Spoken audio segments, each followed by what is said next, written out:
Hey guys, what's up, how's it going? My name is Robin. Welcome back for another video. In today's video, I'm going to be sharing with you guys 5 Canadian-based monthly dividend ETFs that you guys can invest into to get passive income on a monthly basis. So one thing I love about ETF investing is the fact that ETFs are some of the easiest ways for beginners to get started with investing. And the one thing I really like about investing is one of the easiest ways to make passive income. So in today's video, I'm going to show you guys some ETFs that you guys can invest into. With just a click of a button, you can start getting some passive income rolling into your bank accounts. It's literally as simple as that.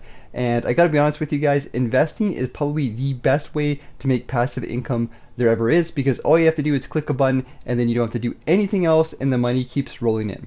So if you guys like this video, you want to help support the channel, be sure to give it a big thumbs up. And remember to subscribe to the channel if you guys want to see more Canadian-based content that evolves around dividend investing and passive income in general. So let's get into the video. Let's start off with the ETFs. I'm going to start naming these ETFs. We're going to dive into them. I'm going to share with you guys my thoughts about them. And then I'm going to do a roundup and a summary of each ETF to show you guys, to give you guys some little tips on what I think will help you guys as you're trying to pick some of these ETFs to build a portfolio around.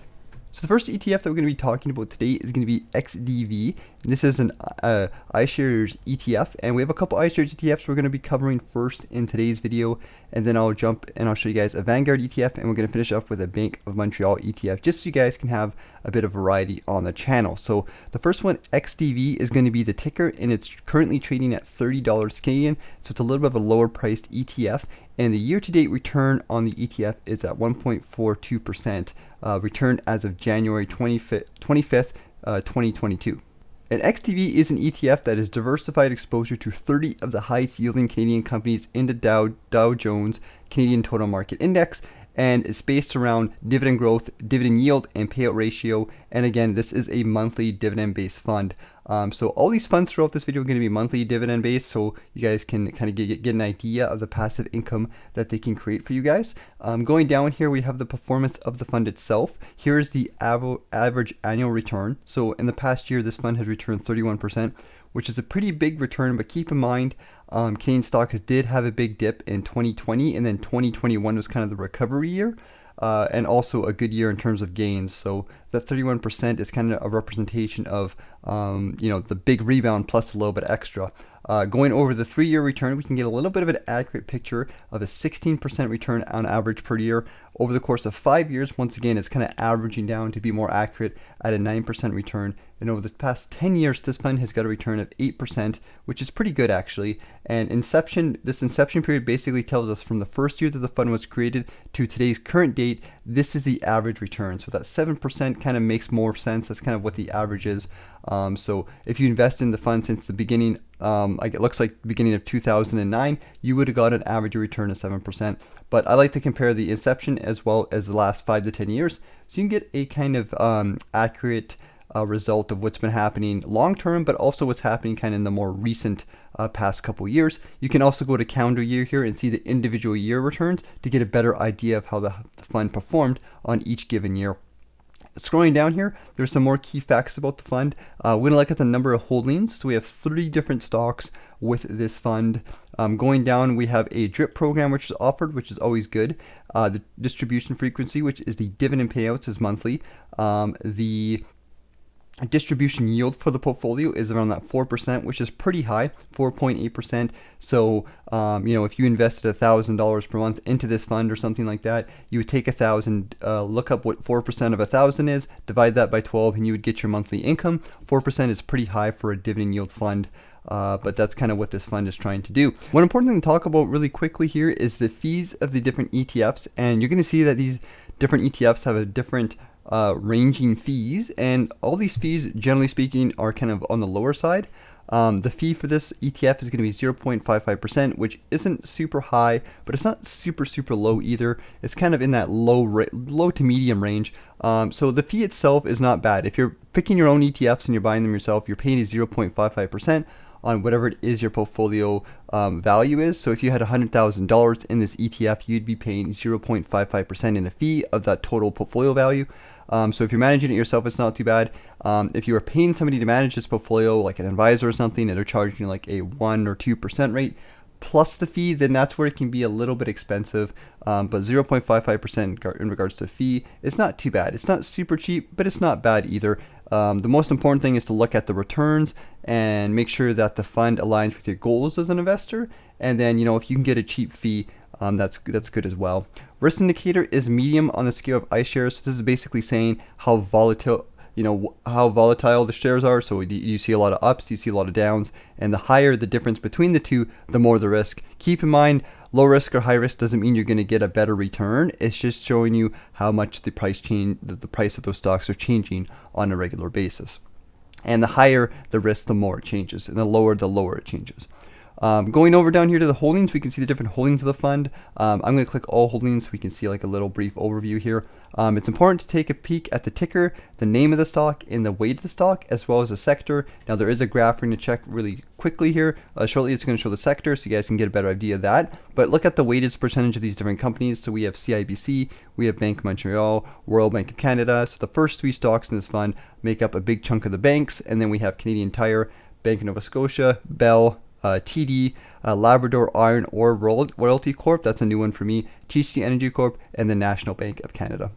Now, like most of the funds inside this video, you're going to notice that our Canadian stocks, because we have a lot of good banks, we're going to be kind of more allocated towards the financials. And you can see with this fund, that's pretty much the case as well. We have a 56% of the fund is in financials. Then we have communications, utilities, and then a little bit in energy and some other ones, but a big chunk of it is in financials. So that's basically telling us that this fund is probably not a good fund to have as your only ETF inside your portfolio. You could use it as your only Canadian stock-based ETF if you had like a US-based fund with it, or another foreign fund, or an international fund of some kind.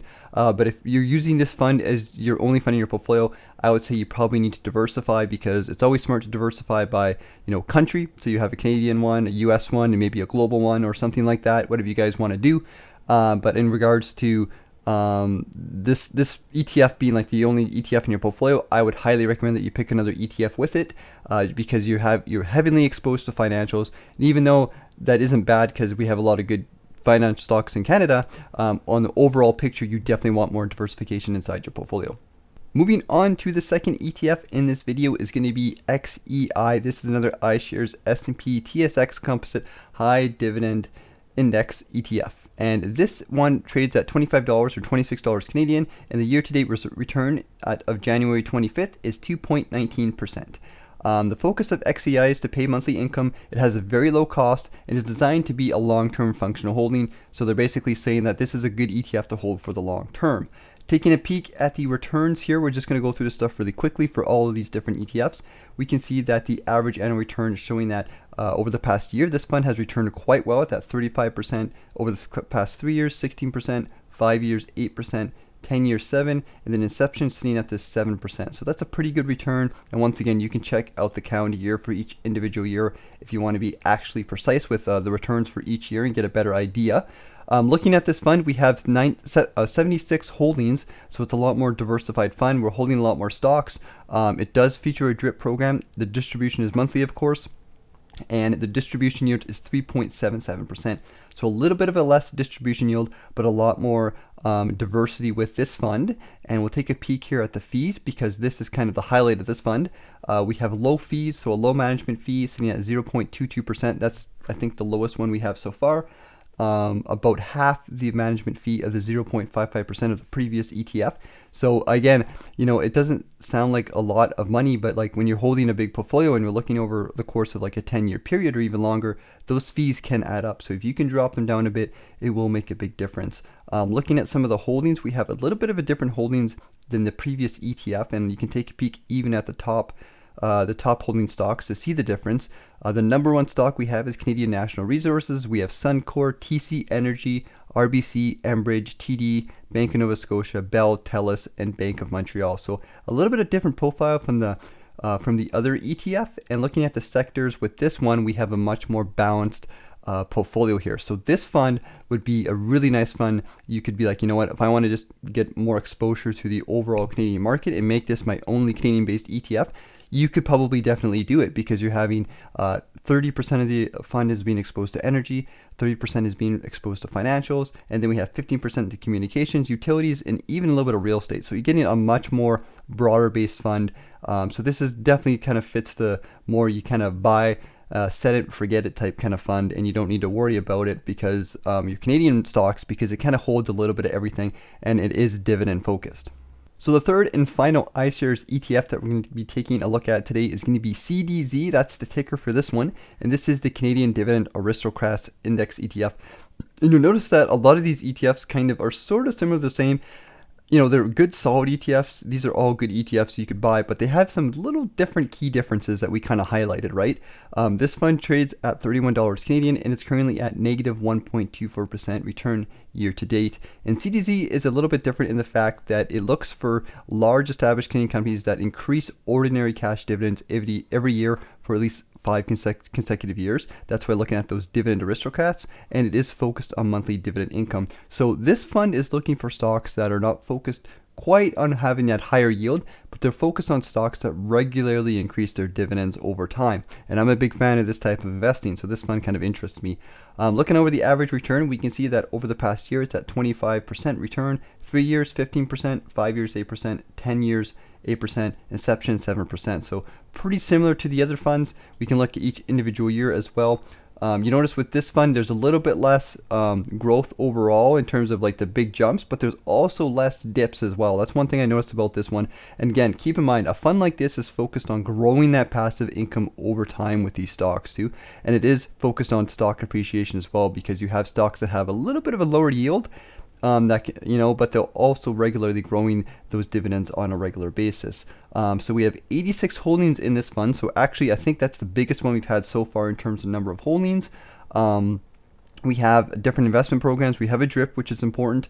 It does distribution frequency is monthly, and the dividend yield is 3.23%, which I think is the lowest one we have so far. But still, at the end of the day, a 3.23% distribution yield is still kind of on the higher side. Again, these are passive income, dividend-focused ETFs. So we're looking at monthly income. That's the whole focus here. Going down to the fees, this one has the highest fees that we've seen so far at 0.66%. That's pretty high, to be honest with you. But again, if you were managing it yourself and you weren't paying a fee for an advisor, it's not going to be that big of a deal. But once again, if you're paying like a 1% or even a 2% fee for an advisor and you slap on a 0.66% fee on top of it because you have to pay the ETF fees, you can get a little bit high. So you want to be careful with that. But if you're managing the fund for yourself, or if the fund has returned well for you and it looks like the fund has done well, then it's up to you guys to decide what you want to do with that. Going down to the holdings, we can see that we have once again pretty different holdings as opposed to the other ones. Canadian National Resources being the number one stock at 3% inside the portfolio. The second stock is actually a REIT, Smart Centers REIT. So right there we already see a little bit of a different holding than the other two we talked about. Enbridge, Pembina, Power Corp, Canadian Imperial Bank of Commerce, Great West Lifeco, Bell, and Imperial Oil. So big difference with this one. And looking at the diversification, we have financials as being the number one. That's probably going to be the case for most of these. And then we have energy being second and real estate being third, as well as industrials, utilities, consumer staples, communication, and some other ones down here. So this one is actually pretty diversified across most of the different sectors, just like the previous one we talked about, but it's picking different sectors. So once again, this could be one you could buy and what, I'm going to keep this fund as all my Canadian based stocks and just buy this one fund. You could totally do that. It kind of holds a wide variety of the market. So that's definitely something you could do with this fund. Now the next fund we're going to be talking about in today's video is going to be one that is one of my favorite funds. And keep in mind, I do want to emphasize again, these are all good funds. You can't go wrong buying any of these funds. They're all pretty solid. You don't have to buy the same ones I have. Because your goals and needs as an investor are going to be different. But I just want to highlight that this is one of the funds that I actually hold inside my portfolio. It's called VDY. It's a Vanguard-based fund. I'm a big fan of these funds. Canadian High Dividend Yield Index, ETF. The current market price is $44 Canadian, so it's a little bit of the more expensive ones. The management fee is one of the cheapest fees we have. I think it goes in line with one of the other ones we talked about that had a fee of 0.22%. The management fee of this fund is 0.21. Most of Vanguard funds are pretty cheap. the funds, the fees are very, very low. So that's one thing I really like about them. The 12-month dividend yield of this fund is 3.58%. Which is once again kind of on the higher side, but it's not the highest one we got so far. It's kind of in the middle range, but still 3.58% is pretty high generally speaking, and it does have a distribution frequency of being monthly. I managed to find a cool little fact sheet for VDY as well. You can grab these on a lot of the websites where you can find some cool information about the fund. It's very easy to see, so we can see the overall earnings as of over the past couple years, so past 3 months. And keep in mind, this fund sheet was last updated on December 31st of 2021, so it's missing about a month of this year, so just kind of keep that in mind. But over the past 3 months, this fund is up 8%. Year to date, so last year basically, the return was 36%. And then you can see some other ones here. Since inception, this fund is returning 10%. So it is one of the better funds, but keep in mind, it is very, and we're going to talk about this in a second, it's not very diversified. It's heavily focused on the financials, as you will see in just a second. So VDY holds 39 stocks in total, so holds a decent chunk of stocks, but the sector weightings is 60% financials and 21% energy, and not much of anything else. So this probably wouldn't be an ETF you're going to hold that's just by itself. I would not recommend you just buy this ETF.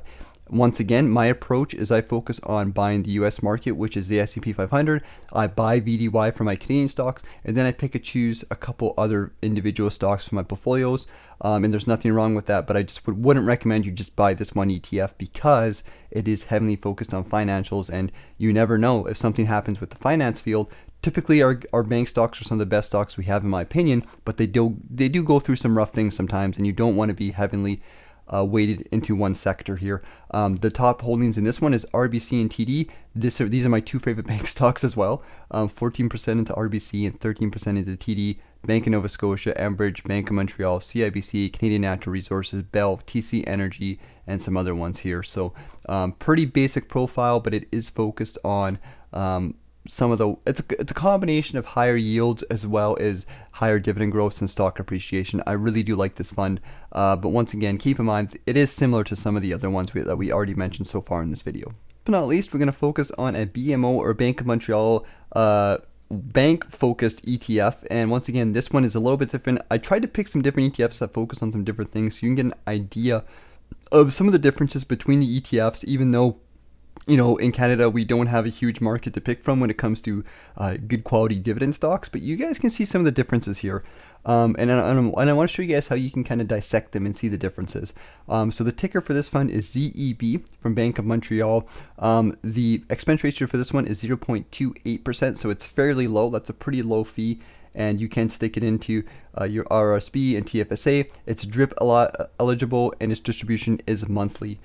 So it is that monthly dividend focused ETF. Now this one's focused 100% on the banks, as you're going to see in just a second.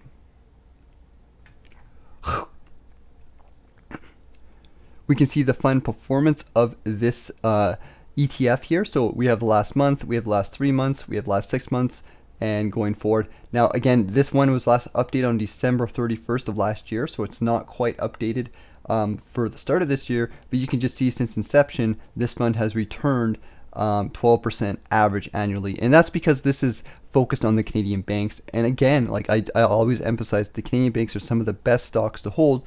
You don't want to hold nothing but the Canadian banks, but I would recommend everybody have a good chunk of their portfolio being in the Canadian banks because they just are some of our best performing stocks. You can see 100% into the financials, and this is 100% Canadian stocks, of course, like most of these funds, and it's all banks. So the number one bank holding is TD at 18%, Bank of Nova Scotia, Bank of Montreal, RBC, CIBC, and National Bank of Canada. It's basically holding everyone kind of similar to the similar amount, like a little bit more of TD and Bank of Nova Scotia, but they're fairly close. I mean, a couple percentages off. And this one's really focused on holding the banks. So if you want to kind of find an ETF, if you love the Canadian banks and you want to buy them all basically, and you don't want to have to, you know, buy them individually inside your portfolio, you could buy ZEB and hold the Canadian banks and put them in your portfolio that way. Alright guys, so hope you guys enjoyed the video. If there's any ETFs that I missed that you guys think I should add to the list, let me know in the comment section. Be sure to share them with us. We'd all like to hear them. I know there's a lot of different ETFs in Canada, and there's a lot of different dividend-based ETFs, and there's also a lot of different monthly-based ETFs, so I know it's impossible to list them all. I just picked a few that I liked, And also want you guys to keep in mind that there is no right answer to what ETF you should invest into. All these ETFs are structured in different ways that fit different goals as an investor. So you got to look at yourself, you got to think about what you guys want, and you guys kind of make that decision on which ETF is right for you. So they're all good quality investments. Just pick one that's right for you, and you'll definitely be on your way to getting that nice monthly passive income coming in on a regular basis. So hope you guys enjoyed the video. Take care. I'll see you guys later and enjoy your weekend.